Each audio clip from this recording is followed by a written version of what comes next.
Φίλες και φίλοι, καλημέρα. Είδαμε προσφάτως, τη βδομάδα που πέρασε, τον Πρωθυπουργό στα πλαίσια συμφωνίας με την Τουρκία για το μεταναστευτικό να ανακοινώνει βίζα για τους Τούρκους ώστε να μπαίνουν ανεμπόδιστα σε 7 από τα νησιά μας, του Ανατολικού Αιγαίου και του Αιγαίου γενικότερα προφανώς. Με ποια λογική, για ποιο λόγο το έκανε αυτό, τη στιγμή που ξέρουμε ποιοι είναι οι Τούρκοι, τη στιγμή που πράκτορες μπαίνουν ήδη μέσα στη χώρα μας από την Τουρκία και εμείς τους ανοίγουμε τον δρόμο αυτή τη στιγμή. Με ποιο σκεπτικό και τη στιγμή που τρέχει ήδη η συμφωνία με την Τουρκία εν κρυπτό για τα θέματα του Αιγαίου, που έχει βάλει 100.000 πράγματα στο τραπέζι και δεν ξέρει τίποτα ο Έλληνας πολίτης για όλα αυτά, με ποια λογική έγιναν όλα αυτά.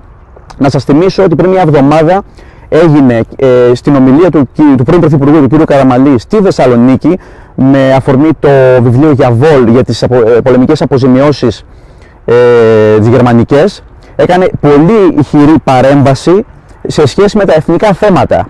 Δεν ξέρω αν ήταν τυχαίο, προσωπικά θεωρώ ποτέ δεν είναι τυχαία μια τέτοια παρέμβαση και επέστησε συγκεκριμένα προσοχή και ότι δεν θυμάμαι ακριβώς τη φράση που χρησιμοποίησε, αλλά πρέπει να είμαστε προσεκτικοί πάρα πολύ, είπε, και ότι οι τυχόν λάθη ή παραλήψεις δεν συγχωρούνται.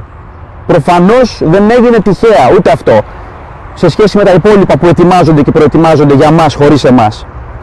Και τρίτον, η παρέμβαση του κυρίου Μουτζούρη, ο οποίος είναι περιφερειάρχης Βορείου Αιγαίου, ο οποίος, όπως θέλει να λέει η Νέα Δημοκρατία, είναι αντάρτης, προέρχεται μένα από τη Νέα Δημοκρατία, αλλά δεν ήταν ο επίσημος που στήριξαν στις περιφερειακές εκλογές τώρα, εκλέχθηκε παρά τα αυτά, ήταν ο κύριος Στεφανής, εκλεκτός της κυβέρνησης, και είπε ο κύριος Μουτζούρης τι ακριβώς, ότι πρώτον εξέθεσε τον κύριο Κερίδη και το Υπουργείο Μεταναστευτικής Πολιτικής, καθώς λέει οι ροές αυτές που ανακοινώνονται, τα νούμερα από το Υπουργείο δεν έχουν καμία σχέση με την πραγματικότητα, είναι πολύ μεγαλύτερα, είπε, οι μεταναστευτικές ροές, και ότι έχουν αυξηθεί το τελευταίο διάστημα.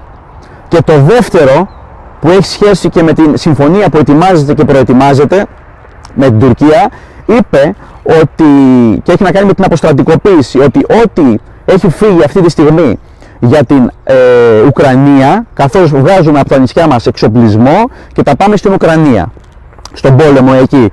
Από όσο γνωρίζω, είπε συγκεκριμένα, δεν έχει αντικατασταθεί τίποτα. Τι σημαίνει αυτό? Αποστρατικοποιούν τα νησιά σιωπηρά, χωρίς να χρειαστεί να ανοίξει ρουθούνη, χωρίς να το λέει κάνει συμφωνία. Μέχρι να φτάσουμε συμφωνία δηλαδή θα έχουν αποστρατικοποιηθεί πλήρως. Και δεν μιλάει κανένας για όλα αυτά. Οι δικοί τους τα λένε, από επίσημα χείλη, ο Περιφερειάρχης. Τι περιμένουμε?